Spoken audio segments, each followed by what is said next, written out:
نظریہ اسلام تھا، یعنی مسلمان ایک ایسی ریاست قائم کرنا چاہتے تھے جہاں پہ وہ اسلامی اصولوں یعنی اسلامی نظریہ حیات کے مطابق زندگی گزار سکیں. ٹھیک ہے.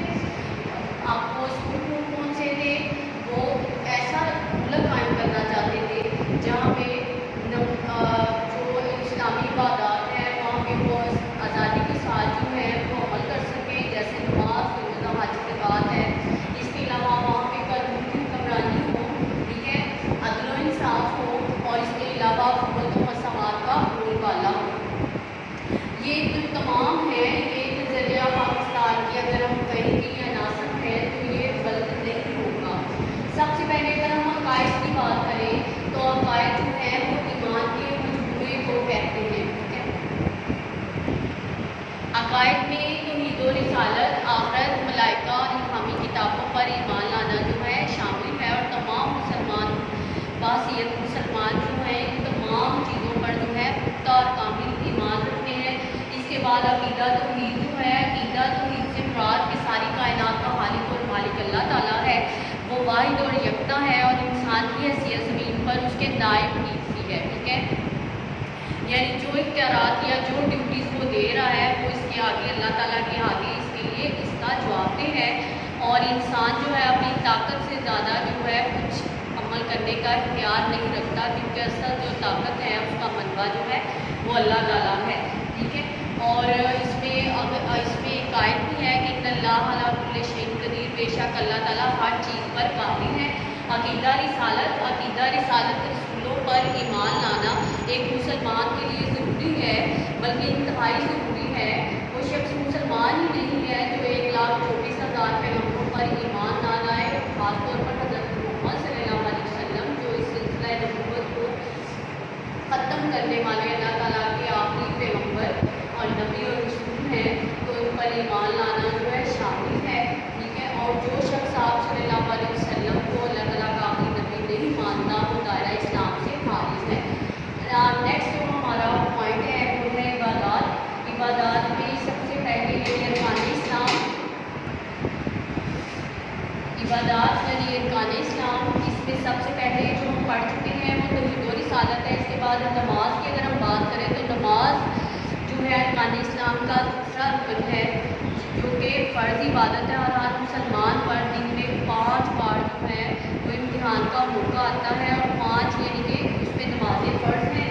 نماز جو ہے اس کا ذکر اللہ تعالیٰ نے قرآن پاک میں 775 مرتبہ تقریباً کیا ہے.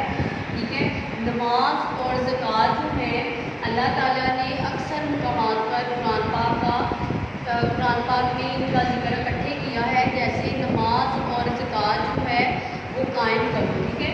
پھر اس کے بعد زکوٰۃ جو ہے یہ مالی عبادت ہے. ٹھیک ہے.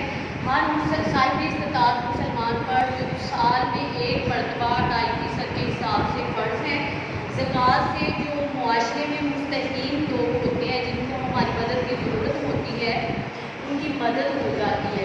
اس طرح زکوٰۃ جو ہے وہ چند ہاتھوں میں جمع نہیں ہوتی بلکہ معاشرے میں گردش کرتی رہتی ہے. زکوٰۃ جو ہے مالی نظام کی بہتری کے لیے جو ہے فرض عبادت ہے. ٹھیک ہے.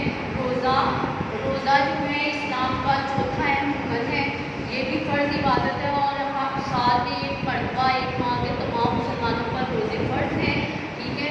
روزہ جو ہے ایک پہلے کی زکوٰۃ بھی ہے، جسم کی زکوٰۃ ہے. روزہ جو ہے جسم کو جو ہے وہ تندرستی جو ہے عطا کرنے کا ایک اللہ تعالیٰ نے وسیلہ بنایا ہوا ہے. حج 5واں رکن ہے. ٹھیک ہے. اور یہ حج ہر صاحب استطاعت مسلمان پر زندگی میں 1 مرتبہ جو ہے فرض ہے.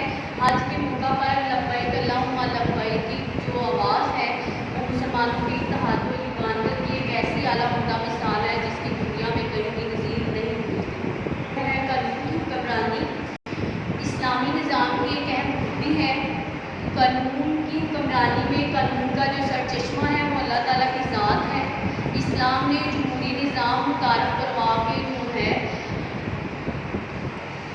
اسلامی نظام میں جمہوریت کی روح موجود ہے. قانون کا سرچشمہ اگر اللہ تعالیٰ ہے تو اس کا جو منبع ہے، اس کی بنیاد جو ہے صلی اللہ علیہ وسلم ہے، یعنی رسول نبی کریم صلی اللہ علیہ وسلم کی سنت ہے.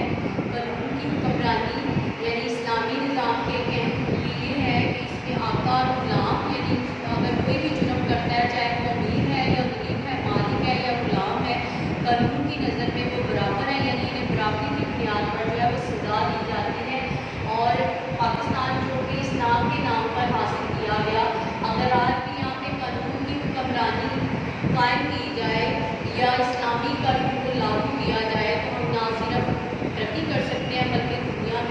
ایک اعلیٰ مثال بن سکتے ہیں قانون